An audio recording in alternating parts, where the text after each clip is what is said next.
কার্যকরী পদক্ষেপ গ্রহণ এবং মাহে রমজানকে স্বাগত জানিয়ে আজকের মিছিলপূর্বক সমাবেশের শ্রদ্ধাভাজন সভাপতি প্রধান অতিথি সহ তাহির জনতা।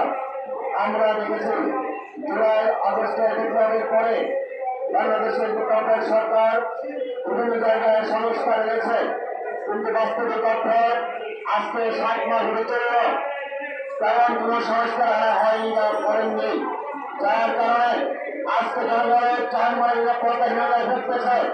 আমরা প্রতিনিয়ত দেখছি আওয়ামী লীগের দোষরা, আওয়ামী লীগের প্রচারকরা বিভিন্ন জায়গায় জননিরাপত্তাহীনতা সৃষ্টি করতেছে, ডাকাতি করতেছে, ছিনতাই করতেছে।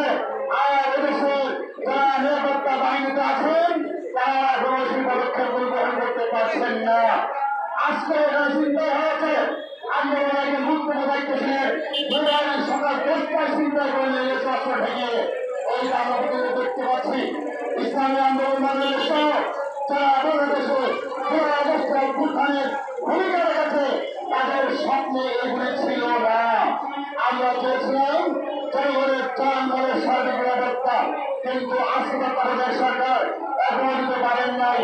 পাশাপাশি সারা বাংলাদেশে নিয়ন্ত্রণের জন্য বিভিন্ন পদক্ষেপ গ্রহণ করা হয়েছে। তথাপিও সেই আওয়ামী দুঃশাসনের আমলে প্রত্যেকটা চিন্তাধারা অথবা দ্রব্যমূল্য উন্নতি করার জন্য চিন্তা তৈরি করে বিভিন্ন পার্শ্বদের মাধ্যমে কৃত্রিম সংকট সৃষ্টি করে পণ্য বৃদ্ধি করেছে। আমরা বলতে চাই তত্ত্বাবধায়ক সরকারকে আমরা যেভাবে জীবনের বিনিময়ে আমরা আবার কিন্তু বলতে বাধ্য হচ্ছি, যদি জনের প্রত্যাবর্ত হয় আনতে বাধ্য হন, জনগণের চাল এবং ভয় নিরাপত্তা ব্যর্থ হন, তাহলে কিন্তু আমরা আবার মাঝানো বাধ্য হব।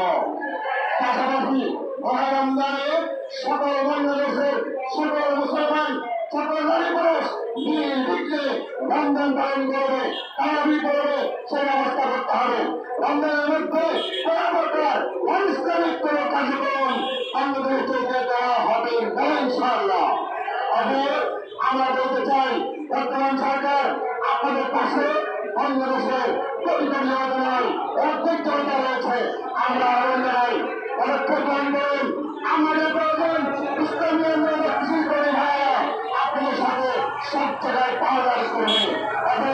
আমরা চাষুন আমরা করতে পারি সুন্দর সুস্থ উন্নয়ন ব্যবস্থা গ্রহণ করার পদক্ষেপ গ্রহণ করুন। আমরা আনন্দ